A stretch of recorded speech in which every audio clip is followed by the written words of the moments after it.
নমস্কার, আপনারা দেখছেন নিউজ আওয়ার প্রাইম নিউজে। আপনাদের সবাইকে স্বাগত। আমি রয়েছে আপনাদের সাথে মীনাক্ষী। চোখ রাখছি খবরে। পঞ্চায়েত ডিভ্যালুয়েশন ইন্ডেক্সে গোটা দেশের মধ্যে সপ্তম স্থানে রয়েছে ত্রিপুরা। আমাদের লক্ষ্য প্রথম স্থান অর্জন। এক্ষেত্রে ইনোভেটিভ আইডিয়া নিয়ে কাজ করতে হবে জনপ্রতিনিধিদের। পঞ্চায়েতে সেরা পারফর্মারদের মধ্যে পুরস্কার বিতরণী অনুষ্ঠানে এই কথাই জানিয়েছেন মুখ্যমন্ত্রী ডাক্তার মানিক সাহা।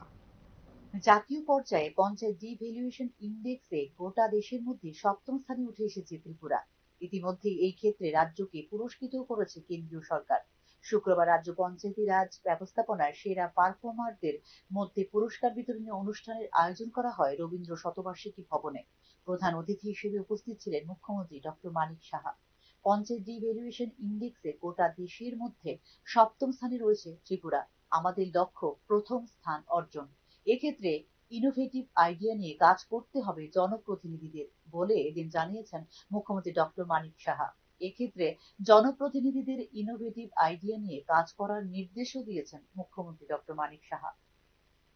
আমরা জানি যে পঞ্চায়েত ডিভলিউশন ইন্ডেক্স কেন্দ্রীয় সরকার প্রতি 8 থেকে 10 বছর করে থাকে এবং সেখানের এই ডিভলিউশন যেটা পঞ্চায়েত ডিভলিউশন ইন্ডেক্স আগে আমাদের স্থান ছিল 2015 সালের আগে 13 থেকে 14 এরকম স্থানে ছিল, কিন্তু এখন আমরা 10 জনের মধ্যে আমরা চলে এসেছি। অর্থাৎ এখন আমাদের যে স্থান সেটা হচ্ছে সপ্তম পজিশনে আমরা চলে এসেছি। This very important. আমরা আস্তে আস্তে অনেক উপরে যাচ্ছি, সেটা কিন্তু আজকের যে ডাটা সেই ডাটা আমাদের সামনে রাখা হয়েছে। আমি আশা করব এখানে যারা জনপ্রতিনিধিরা এখানে আছেন, আমি অনুরোধও করব যে আপনার যার যার পঞ্চায়েতগুলো আছে যতটুকু পারেন, আমাদের সরকারের তরফ থেকে তো আমরা চেষ্টা করব আর্মামেন্টেরিয়াম বলুন বা ইনফ্রাস্ট্রাকচার বলুন আমরা সেগুলো দেব, কিন্তু আরো বেশি কি কি ইনোভেটিভ আইডিয়া আপনাদের মাথায় আছে আরো কিভাবে ভালো করা যায় সেগুলো যখন আনবেন তখন দেখবেন আমাদেরও কাজ করতে সুবিধা হবে, আর কোনো প্রশ্নবোধের কোনো চিহ্ন যাতে না থাকে। বর্তমানে গোটা দেশের মধ্যে ত্রিস্তরীয় পঞ্চায়েত ব্যবস্থায় একমাত্র ত্রিপুরায় রয়েছে ডিজিটাইজেশন। ডিজিটাল পঞ্চায়েত গড়ার মূল লক্ষ্য নিয়ে কাজ করছে সরকার বলে এদিন জানিয়েছেন মুখ্যমন্ত্রী ডক্টর মানিক সাহা। যে ডিজিটাল পঞ্চায়েত অর্থাৎ শক্তিশালী পঞ্চায়েত, আমরা যদি ডিজিটালি আমরা স্ট্রং হই তাহলে পঞ্চায়েত ও শক্তিশালী হবে।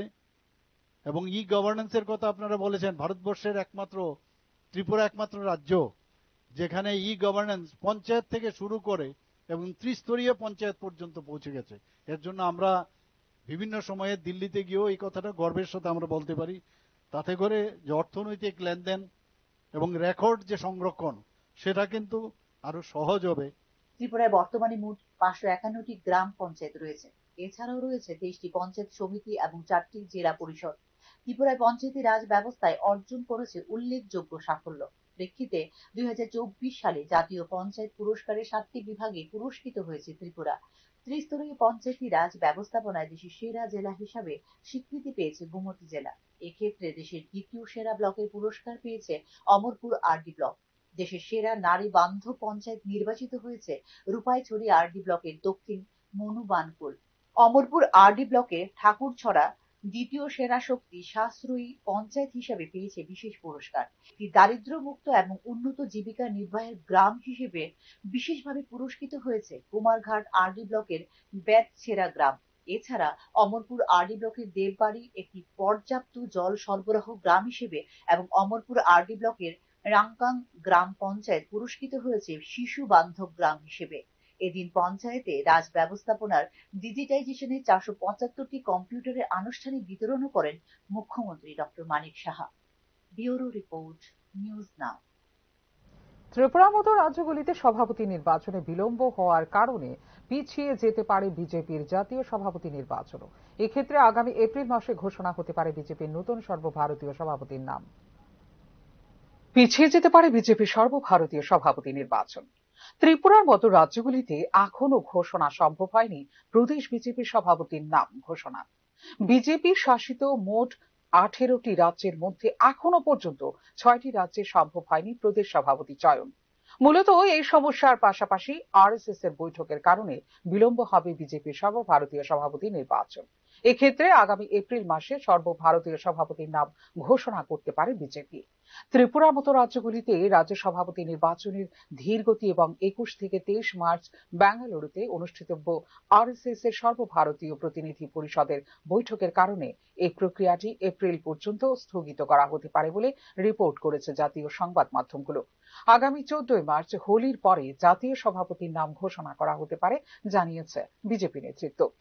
অর্ধেকেরও বেশি রাজ্যে বিলম্ব হয়েছে রাজ্য সভাপতি নির্বাচন। এখনো পর্যন্ত মাত্র 12টি রাজ্যে সম্পন্ন হয়েছে এই প্রক্রিয়া। কেন্দ্রীয় পর্যবেক্ষক পাঠাতে এবং নির্বাচন পরিচালনার তারিখ নির্ধারণ করতে 10 থেকে 12 দিন সময় লাগতে পারে। এরপরে জাতীয় সভাপতি নির্বাচনের প্রক্রিয়া শুরু হবে, যা প্রায় 12 থেকে 15 দিন সময় নেবে বলে জানিয়েছে বিজেপির সর্বভারতীয় নেতৃত্ব। বিজেপি সভাপতি নির্বাচন বিলম্বিত হওয়ার অন্যতম কারণ আরএসএস এর বৈঠকও। বেঙ্গালুরুতে অনুষ্ঠিত এই সভায় উপস্থিত থাকবেন বিজেপির বর্তমান সর্বভারতীয় সভাপতি জেপি নাড্ডা, সংগঠনের সাধারণ সম্পাদক বিএল সন্তোষ সহ 1500 জনেরও বেশি প্রতিনিধি। 17 থেকে 24 মার্চ পর্যন্ত আরএসএস এর ঊর্ধ্বতন কর্মকর্তারা বেঙ্গালুরুতে থাকবেন, যার কারণে বিজেপি নেতৃত্বকে নতুন সভাপতির বিষয়ে চূড়ান্ত সিদ্ধান্ত নিতে অপেক্ষা করতে হতে পারে ন্যূনতম 24 মার্চ পর্যন্ত। অপরদিকে হিন্দু নববর্ষের প্রথম মাসে অর্থাৎ এপ্রিল মাসে ঘোষণার কথা বিবেচনা করে নতুন জাতীয় সভাপতি নির্বাচনকে হিন্দু পরিচয়ের সাথে যুক্ত করতে চায় বিজেপি বলে মনে করেন রাজনৈতিক বিশ্লেষক মহল। 30 মার্চ থেকে শুরু হওয়া হিন্দু নববর্ষের পরে এই ঘোষণা করা হতে পারে বলে মনে করছেন রাজনৈতিক বিশেষজ্ঞরা। হিন্দু নববর্ষের প্রথম মাসে অর্থাৎ এপ্রিল মাসে দলীয় সভাপতি নির্বাচন করার কথা বিবেচনা করছে বিজেপি। বিভিন্ন রাজ্যে বিধানসভা নির্বাচনের চেয়েও গুরুত্বপূর্ণ হলো 2029 সালের লোকসভা নির্বাচন। তাই সব দিক বিবেচনা করেই এই ক্ষেত্রে সিদ্ধান্ত নিতে চাইছে Bharatiya Janata Party. Bureau report, news now. Sheikh Hasina সরকারের সময় যা অসম্ভব ছিল তারই সম্ভব করে দেখালো নিষিদ্ধ হিজবুত তাহরির। নিষিদ্ধ এই জঙ্গি সংগঠনের মিছিলে কার্যত রণক্ষেত্রের রূপ নেয় ঢাকা। ইসলামিক স্টেট বা আইএসের কায়দায় বাংলাদেশে খেলাফত গড়ার ডাক দিল হিজবুত তাহরির। শুক্রবার ঢাকার রাস্তায় মিছিল করতে দেখা গেল হাজারো মৌলবাদীকে। নতুন বাংলাদেশ যে কিভাবে সন্ত্রাসীদের আখড়া হয়ে উঠছে এই ছবি তারই প্রমাণ। যদিও এই নিষিদ্ধ জঙ্গি সংগঠনটির মিছিল ছত্রভঙ্গ করতে কাঁদানো গ্যাস ও সাউন্ড গ্রেনেড ছুড়ে পুলিশ, যা কেন্দ্র করে কার্যত রণক্ষেত্র হয়ে ওঠে ঢাকা। শেখ হাসিনার আমলে নখ দাঁত বের করতে পারেনি হিজবুত, কিন্তু এখন গোটা বাংলাদেশে নৈরাজ্য। মোহাম্মদ ইউনূসের জমানায় মাথা চাড়া দিচ্ছে হিজবুতের মতো একাধিক জিহাদি গোষ্ঠী। মার্চ ফর খেলাফত কর্মসূচির ডাক দেয় নিষিদ্ধ হিজবুত তাহরির। সেই মতোই জুম্মার নামাজের পর ঢাকায় একটি মিছিল বের করে জিহাদিরা। পরিস্থিতি বেগতিক বুঝে আসরে নামে পুলিশ, কিন্তু আইন শৃঙ্খলা বাহিনীর বাধা অতিক্রম করেই পল্টন মোড় পার হয়ে বিজয়নগর মোড়ের দিকে যায় মিছিলটি। তখন কাঁদানো গ্যাসের সেল ও সাউন্ড গ্রেনেড ছোড়ে পুলিশ। এক পর্যায়ে পুলিশের সঙ্গে ধস্তাধস্তি হয় হিজবুত সদস্যদের। এরপর লাঠিপেটা করলে ছত্রভঙ্গ হয়ে যায় মিছিলটি। মিছিলে অংশগ্রহণকারীরা ঢুকে পড়ে বিভিন্ন অলিগলিতে, কিন্তু কিছুক্ষণ পরেই তারা আবার সংগঠিত হয়ে আসতে থাকে পল্টন মোড়ের দিকে। পুলিশ ফের সাউন্ড গ্রেনেড ছুড়লে আবার ছত্রভঙ্গ হয়ে যায় মিছিলটি। হিজবুত তাহরির সদস্যরা বিভিন্ন অলিগলিতে লুকিয়ে রয়েছে। পুলিশ সব রকম সতর্কতা অবলম্বন করছে। জাতীয় মসজিদ বাইতুল মোকাররমের সামনে ও আশপাশের এলাকায় মোতায়েন রয়েছে সেনাবাহিনী, র্যাব ও পুলিশের বিভিন্ন শাখার সদস্যরা। এছাড়া এই সংগঠনের যে কোনো কার্যক্রমের বিরুদ্ধে কঠোর পদক্ষেপ করার হুঁশিয়ারি যা হয়েছে বলে জানিয়েছে ঢাকা মহানগর পুলিশ। হিজবুতের এই ধরনের কাজকর্ম দেশের সন্ত্রাস বিরোধী আইনের আওতায় শান্তিযোগ্য অপরাধ। ঢাকা সহ একাধিক জায়গা থেকে এখনো পর্যন্ত বেশ কয়েকজন হিজবুত জঙ্গিকে গ্রেপ্তার করেছে পুলিশ। 2016 সালের 1 জুলাই রাজধানী ঢাকার গুলশানে হোলি আর্টিজান বেকারিতে হয় ভয়াবহ সন্ত্রাসী হামলা। ওই ঘটনায় নিহত হয়েছিলেন 2 পুলিশ আধিকারিক। তাঁদের স্মৃতিতেই তৈরি করা হয়েছিল দীপ্ত শপথ স্মারক। কিন্তু হাসিনার দেশ ত্যাগের পর সেই ঐতিহাসিক স্মারক গুঁড়িয়ে দেয় সন্ত্রাসীরা। লাগিয়ে দেওয়া হয় হিজবুত তাহরিরের পোস্টার। তারপর এই জিহাদি সংগঠনকে নিষিদ্ধ ঘোষণা করে আইনি ব্যবস্থা নেওয়ার ঘোষণা করেছিলেন পুলিশের মহাপরিদর্শক মোহাম্মদ মইনুল ইসলাম। কিন্তু তেমন যে কোনো পদক্ষেপ করা হয়নি তা প্রমাণিত হয়ে গেল শুক্রবারের মিছিলে। খালেদা জিয়ার নেতৃত্বে বিএনপি জামাত সরকারের আমলে বাংলাদেশে ঘাঁটি মজবুত করে এই জঙ্গি সংগঠনটি। কিন্তু 2009 সালের 22 অক্টোবর হাসিনা নেতৃত্বাধীন তৎকালীন আওয়ামী লীগ সরকার নিষিদ্ধ ঘোষণা করে হিজবুত তাহরীরকে। জনগণের নিরাপত্তার জন্য এই সংগঠনটি বিপজ্জনক বলে জারি করা হয় নিষেধাজ্ঞা। শুধু বাংলাদেশেই নয়, হিজবুত তাহরীরকে নিষিদ্ধ করে দেওয়া হয়েছে বিশ্বের বহু মুসলিম দেশে। কিন্তু গত 5 আগস্ট হাসিনা সরকার ক্ষমতাচ্যুত হওয়ার ফের বাংলাদেশে মাথাচাড়া দিয়েছে ভারত বিদ্বেষী এই সংগঠন। ফিউরো রিপোর্ট, নিউজ নাও। আন্তর্জাতিক নারী দিবস পালনে ব্যাপক প্রস্তুতি নিয়েছে রাজ্য সরকার বলে সাংবাদিক সম্মেলন করে জানিয়েছেন সমাজ কল্যাণ ও সমাজ শিক্ষা দপ্তরের মন্ত্রী টিঙ্কু রায়। এক্ষেত্রে মুখ্যমন্ত্রীর পৌরোহিত্যে রবীন্দ্র ভবনে হবে রাজ্যভিত্তিক মূল অনুষ্ঠান। রাষ্ট্রসংঘ প্রদত্ত 2025 সালের আন্তর্জাতিক নারী দিবসের থিম সকল নারী ও বালিকা ও কিশোরীদের জন্য অধিকার, সমতা ও ক্ষমতায়ন। এক্ষেত্রে ত্রিপুরার জন্য রয়েছে বিশেষ থিম রাজ্য থেকে বাল্যবিবাহ ও অন্যান্য সামাজিক বিধি নির্মূল করতে সম্মিলিত আন্দোলনের সূচনা এবং মহিলা ক্ষমতায়ন। 2025 সালের আন্তর্জাতিক নারী দিবস উপলক্ষে রাজ্যের প্রতিটি দপ্তরে শপথ বাক্য পাঠ করা হয় এবং দপ্তরের যোগ্য মহিলা কর্মচারীদের জানানো হয় সম্বর্ধনা। এদিকে 2025 সালের আন্তর্জাতিক নারী দিবস উপলক্ষে সমাজ কল্যাণ ও সমাজ শিক্ষা দপ্তরের উদ্যোগে রাজ্যভিত্তিক মূল অনুষ্ঠান আগামী 13ই মার্চ আগরতলা রবীন্দ্র শতবার্ষিকী ভবনের 1 নম্বর হলে অনুষ্ঠিত হবে। অনুষ্ঠানের উদ্বোধন করবেন রাজ্যের মুখ্যমন্ত্রী মানিক সাহা। শুক্রবার আয়োজিত সাংবাদিক সম্মেলনে জানিয়েছেন সমাজ কল্যাণ ও সমাজ শিক্ষা দপ্তরের মন্ত্রী টিঙ্কু রায়। রাজ্যে 2025 সালের আন্তর্জাতিক নারী দিবস উপলক্ষে সমাজ কল্যাণ এবং সমাজ শিক্ষা দপ্তরের রাজ্যভিত্তিক যে মূল অনুষ্ঠান আগামী 13ই মার্চ আগরতলা রবীন্দ্র শতবার্ষিকী পালন করা হবে। সেখানে আমরা আমাদের মহিলা সিডিপিও বা মহিলা আইসিডিএস সুপারভাইজার বা অঙ্গনওয়াড়ি ওয়ার্কার যারা রয়েছেন তাদেরকে আমরা বিশেষ কাজে যারা ভালো অবদান রেখেছেন এই বছর তাদেরকে আমরা সম্বর্ধনা জানাবো এবং মহিলাদেরকে তাদের কৃতিত্বের জন্য তাদেরকে সম্বর্ধিত করা হবে। ত্রিপুরা মহিলা কমিশনের উদ্যোগে এবং আমাদের চাইল্ড কমিটির উদ্যোগে 8ই মার্চ এই বর্ণাঢ্য র্যালি অনুষ্ঠিত হবে এবং সেই র্যালি রবীন্দ্র শতবার্ষিকীর সামনে থেকে সেই র্যালিটি কামান চৌমুহনী হয়ে মেলার মাঠ হয়ে মহিলা কমিশনের সামনে গিয়ে সেটা শেষ হবে। ক্রীড়া এবং যুব কল্যাণ দপ্তরের উদ্যোগে 8ই মার্চ 2025 আন্তর্জাতিক নারী দিবসে সকালবেলা আগরতলা রাজ্যভিত্তিক মিনি ম্যারাথনের আয়োজন করা হয়েছে।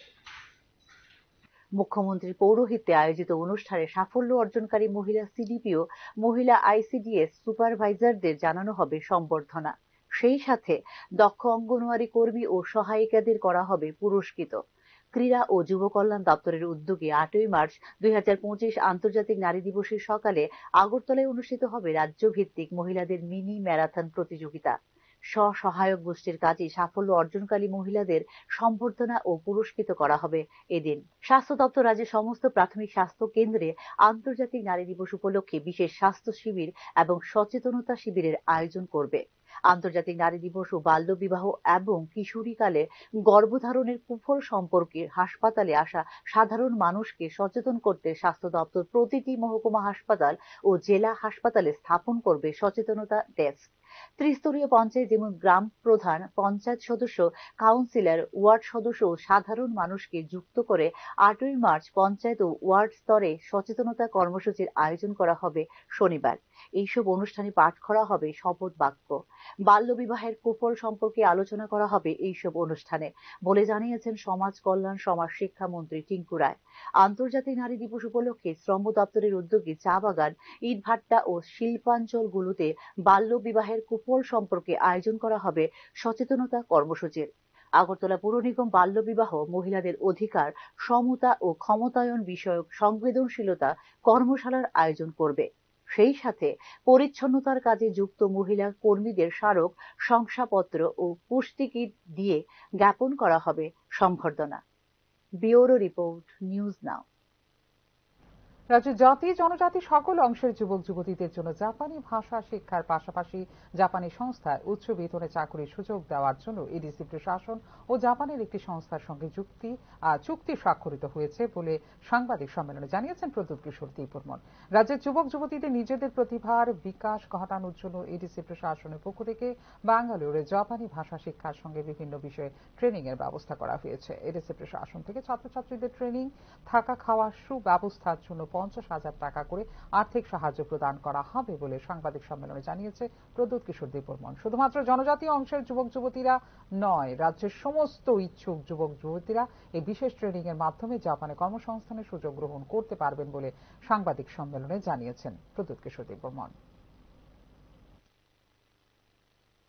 नर्सेज हैं, जो केयर गिवर्स हैं, they will be given training in Bangalore in language, in after care, और उसके बाद उनको डायरेक्ट प्लेसमेंट दिया जाएगा in Japan. The salary is also very good and confirm salaries है, and is through a proper recognised agency. अब ये जो ट्रेनिंग होगा, জৈব বৈচিত্র্য সংরক্ষণ, প্রাকৃতিক সম্পদের সুষম ব্যবহার ও সংরক্ষণ সম্পর্কে ব্যবহারিক ধারণা বিস্তার এবং সর্বোপরি ছাত্রছাত্রীদের বৈজ্ঞানিক উদ্ভাবনী শক্তি বিকাশের লক্ষ্যে শনিবার জিএনএ ক্লাবের উদ্বোধন হল সূর্যমণিনগর উচ্চতর মাধ্যমিক বিদ্যালয়ে।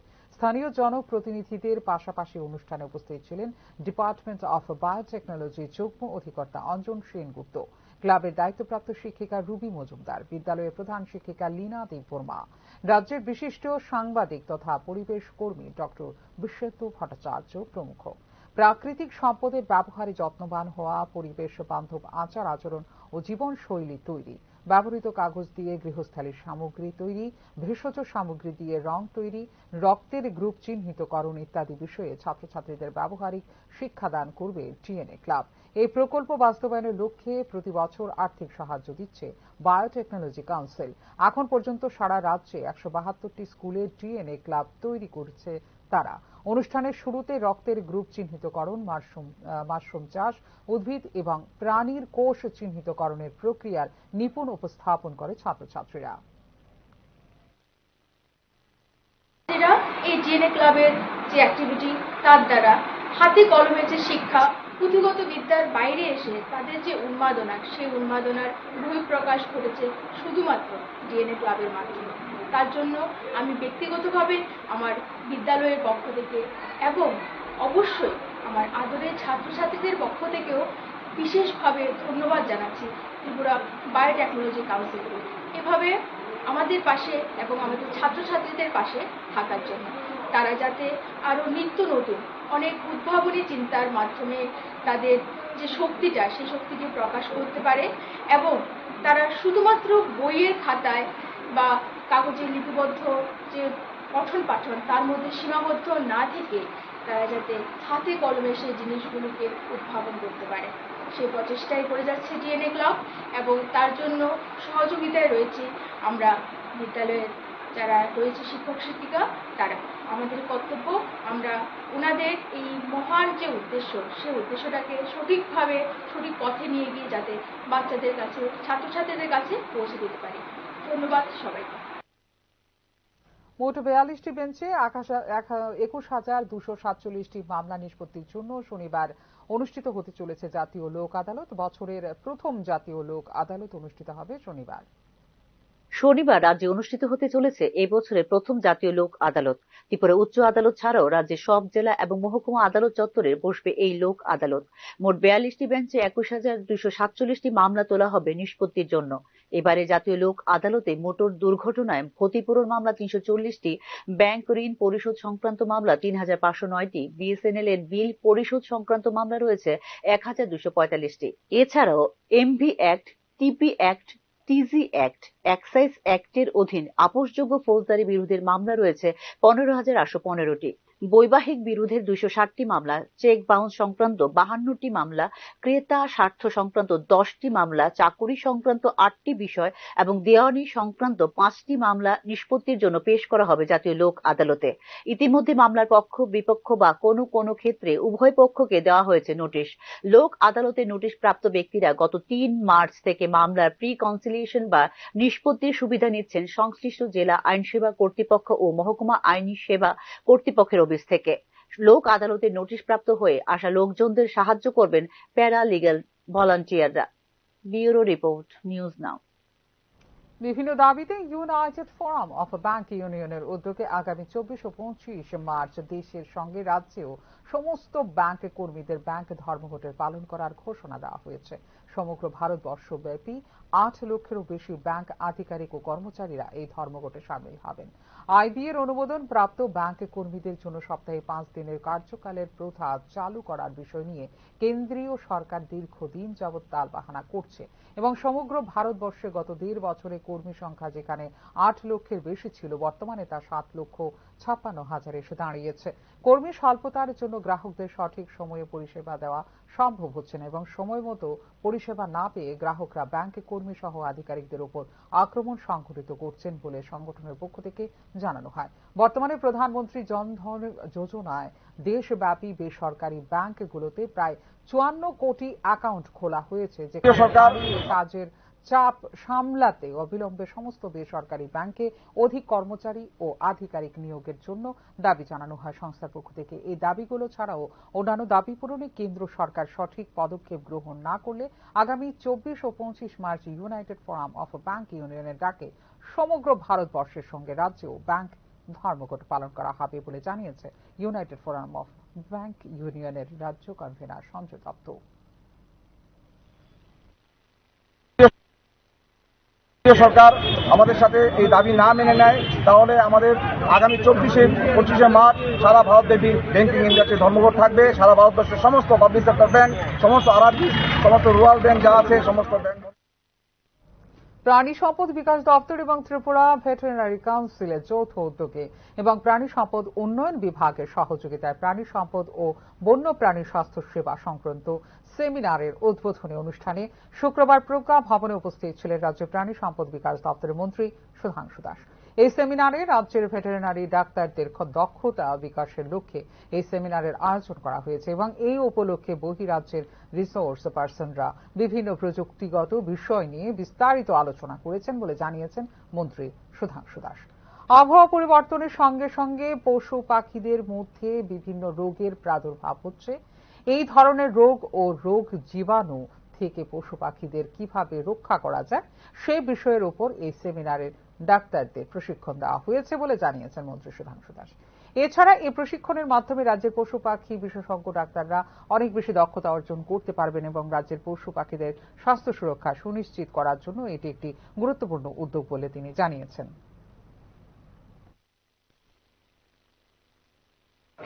এআরডিডি ডিপার্টমেন্ট এবং ত্রিপুরা ভেটেরিনারি ডক্টর অ্যাসোসিয়েশনের যৌথ উদ্যোগে আমাদের রাজ্যে যে সমস্ত ভেটেরিনারি ডক্টর রয়েছে তাদের এফিসিয়েন্সি ডেভেলপমেন্টের জন্য, তাদের দক্ষতা বিকাশের জন্য একটা সেমিনার হবে। এই সেমিনারে বাইরে থেকে যারা রিসোর্স পার্সনস রয়েছেন তারা এসেছেন, তারা টেকনিক্যাল বিষয়ের উপর আলোচনা করবেন। মূলত বিষয় হচ্ছে প্রতিদিন আমাদের নেচার। নিয়ে নিচ্ছে ছোট্ট বিজ্ঞাপন বিরতি। বিরতির পর ফিরে আসবো অন্যান্য খবরের সঙ্গে থাকবেন। আপনি দেখছেন নিউজ নাও, আমরা জানি কোনটা খবর।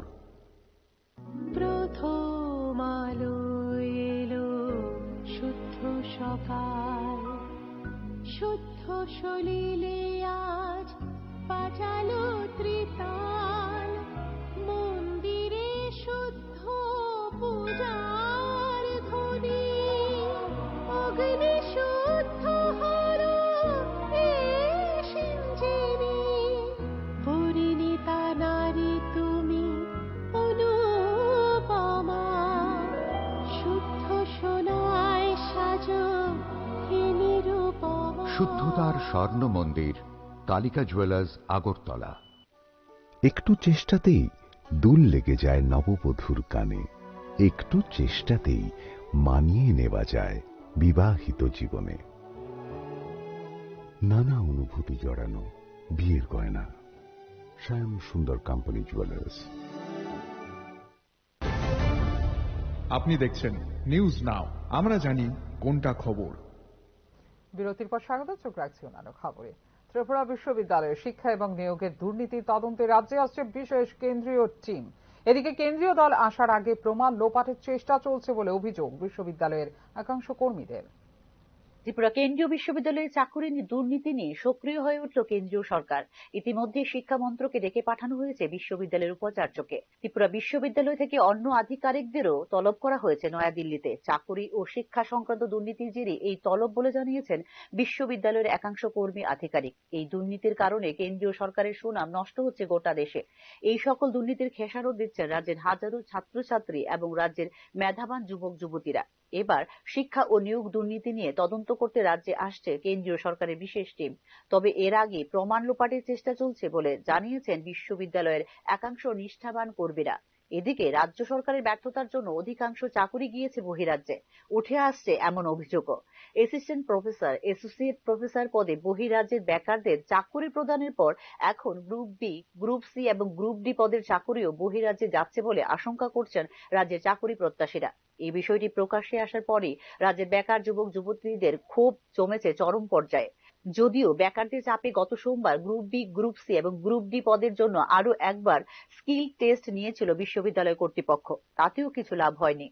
উল্টো বহিরাজ্য এবং রাজ্যের একাংশ নেতা, মন্ত্রী, আমলা এবং তাদের পরিবারের সদস্যদের জন্য ত্রিপুরা কেন্দ্রীয় বিশ্ববিদ্যালয়ে চাকুরির সুযোগ নিচ্ছেন বলে অভিযোগ চাকুরি প্রত্যাশীদের। ফলে উপকৃত হচ্ছে মেধা। Assistant professor, associate professor, engineer, section officer, senior assistant, senior technical assistant, manager, অতিথি শিক্ষক সহ অন্য পদে এইভাবে চাকুরি হয়েছে বলে গুঞ্জন গোটা বিশ্ববিদ্যালয়ে। অ্যাসিস্ট্যান্ট রেজিস্ট্রার চাকুরিও যাচ্ছে প্রভাবশালীদের পরিবারে বলে অভিযোগ চাকুরি প্রত্যাশীদের। এখন এই মন্ত্রী, আমলা, বিধায়করাই তাদের পরিবারের সদস্যদের চাকরি রক্ষায় উপাচার্য সহ বিশ্ববিদ্যালয় কর্তৃপক্ষের পাশে এসে দাঁড়িয়েছে বলে নিউজ নাওকে জানিয়েছে বিশ্ববিদ্যালয়ের একাংশ কর্মী আধিকারিক। ফলে বিশ্ববিদ্যালয় কর্তৃপক্ষের বিরুদ্ধে পদক্ষেপের আশা ক্ষীণ বলেই মনে করছেন তারা। এর আগেও প্রায় 10 কোটি টাকার ই-বুক দুর্নীতির অভিযোগ উঠেছিল ত্রিপুরা বিশ্ববিদ্যালয়ে। অভিযোগ এখন আবার একই কায়দায় assistant LDC, Hindi typist, laboratory attendant, laboratory assistant পদেও তৈরি হয়ে গিয়েছে চাকুরি প্রদানের রূপরেখা, যার উজ্জ্বল নিদর্শন হল ল্যাবরেটরি অ্যাটেন্ডেন্ট পদের নিয়োগ পরীক্ষা। গত 15 ফেব্রুয়ারি এই পদের জন্য লিখিত পরীক্ষা হয়। এই পর্যন্ত সবই ঠিক ছিল, তবে লিখিত পরীক্ষার ফলাফল দুবার প্রকাশের পরও এর পেছনে মূল উদ্দেশ্য নিয়ে নানা প্রশ্ন ওঠে, যা ভূভারতে ব্যতিক্রম। ত্রিপুরা বিশ্ববিদ্যালয় কর্তৃপক্ষের একটি বিজ্ঞপ্তি ঘিরেও আরো স্পষ্ট হয়ে উঠেছে চাকুরি দুর্নীতি বিষয়টি। যেসব চাকুরি প্রার্থী 22 এবং 23 ফেব্রুয়ারি স্কিল টেস্টে উপস্থিত থাকতে পারেননি, তাদের 27 ফেব্রুয়ারি সকালে পুনরায় স্কিল টেস্ট নিয়েছে ত্রিপুরা বিশ্ববিদ্যালয় কর্তৃপক্ষ। অভিযোগ, 22 ও 23 ফেব্রুয়ারি যাদের অন্যায়ভাবে বাঁকা পথে চাকুরি প্রদানের সিদ্ধান্ত হয়েছে, তাদের অনেকেই ছিল অনুপস্থিত। শুধুমাত্র তাদের জন্য 27 ফেব্রুয়ারি আবার স্কিল টেস্টের নাটক হয় বিশ্ববিদ্যালয়ে। অভিযোগ উঠেছে এমনটাই। মাল্টিটাস্কিং স্টাফ গ্রুপ ডি পদে নিয়োগের ক্ষেত্রে চাকুরিতে চূড়ান্ত পর্যায়ে উঠেছে দুর্নীতি। এক্ষেত্রে বহিরাজ্যের বেকারের ভাগ্য খুলছে বলে খবর। অথচ ত্রিপুরা বিশ্ববিদ্যালয়ে প্রায় 20 বছর ধরে চাকুরিরত অনিয়মিত ও চুক্তিবদ্ধ কর্মীদের এক্ষেত্রে করা হচ্ছে না নিয়মিতকরণ। সার্বিক পরিস্থিতিতে এবার ত্রিপুরা কেন্দ্রীয় বিশ্ববিদ্যালয়ে দুর্নীতি বিষয়ে কি পদক্ষেপ নেয় কেন্দ্রীয় সরকার, তার দিকে চেয়ে আছেন সংশ্লিষ্ট মহল। ব্যুরো রিপোর্ট, নিউজ নাও।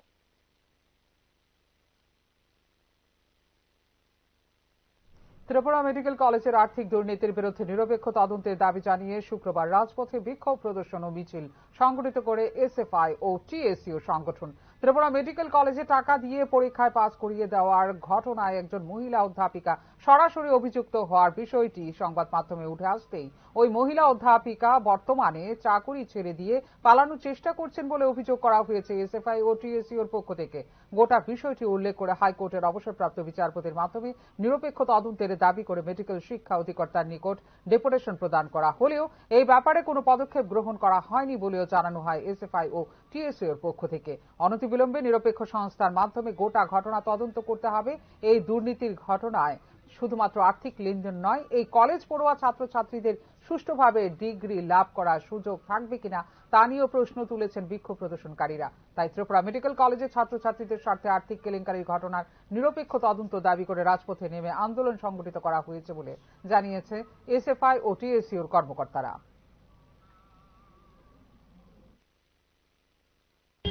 এখানেই আমাদের দাবি যে অনতিবিলম্বে নিরপেক্ষ তদন্ত সংস্থার মারফত এই বিষয়ে তদন্ত করতে হবে এবং দুর্নীতির ঘটনা শুধুমাত্র এখানে অর্থ লেনদেন নয়, এই কলেজের মধ্যে যে সকল ছাত্রছাত্রীরা।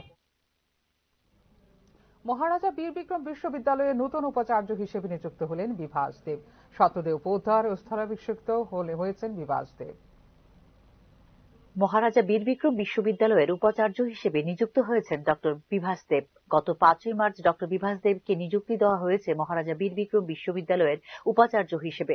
আগামী সপ্তাহে মহারাজা বীর বিক্রম বিশ্ববিদ্যালয়ের উপাচার্য হিসেবে আনুষ্ঠানিকভাবে দায়িত্বভার গ্রহণ করবেন ডক্টর বিভাস দেব। মহারাজা বীর বিক্রম বিশ্ববিদ্যালয়ের উপাচার্যের মেয়াদ 5 বছর, যেখানে সর্বোচ্চ বয়সসীমা ধার্য করা হয়েছে 65 বছর।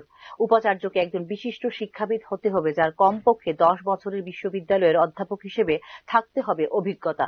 ডক্টর বিভাস দেব বর্তমানে নিযুক্ত রয়েছেন শিলচরের গুরুচরণ বিশ্ববিদ্যালয়ের অধ্যক্ষ হিসেবে। উল্লেখ করা যেতে পারে, অধ্যাপক সত্যদেব পোদ্দারের স্থলাভিষিক্ত হয়েছেন ডক্টর বিভাস দেব। 2019 সালের ডিসেম্বরে এমবিবি বিশ্ববিদ্যালয়ের ভাইস চ্যান্সেলর হিসেবে নিযুক্ত করা হয়েছিল অধ্যাপক সত্যদেব পোদ্দারকে। 2015 সালে পথ চলা শুরু হয়েছিল মহারাজা বীর বিক্রম বিশ্ববিদ্যালয়ের, যার প্রথম উপাচার্য ছিলেন doctor Gautam Kumar Basu. Bureau report, news now. Kamalpur Nagar পঞ্চায়েতের 7 নম্বর ওয়ার্ডের ওল্ড মায়াছড়ি অঙ্গনওয়াড়ি কেন্দ্রটি দীর্ঘদিনে যাবৎ জরাজীর্ণ অবস্থায় রয়েছে। যে কোনো সময় কেন্দ্রের শিশুদের বড় ধরনের দুর্ঘটনার আশঙ্কা প্রকাশ করেছেন কেন্দ্রের দিদিমণি সহ এলাকাবাসী। বিগত প্রায় 5 বছর যাবৎ ওল্ড মায়াছড়ি কেন্দ্রটি জরাজীর্ণ অবস্থায় বিবরণ জানিয়ে দপ্তরের কাছে লিখিতভাবে নতুন দালান ঘর নির্মাণের আবেদন জমা করেছিলেন অঙ্গনওয়াড়ি কেন্দ্রের দায়িত্বপ্রাপ্ত দিদিমণি, কিন্তু আজ পর্যন্ত এই বিষয়ে কোনো পদক্ষেপ গ্রহণ করেনি দপ্তর। এই বিষয়ে কমলপুর সিডিপিও দপ্তরের এস্টাবলিশমেন্ট সেকশনের কর্মী বাবলি বাদ্যকরকে জিজ্ঞাসা করা হলে তিনি এই বিষয়ে কিছুই জানেন না বলে এড়িয়ে যান।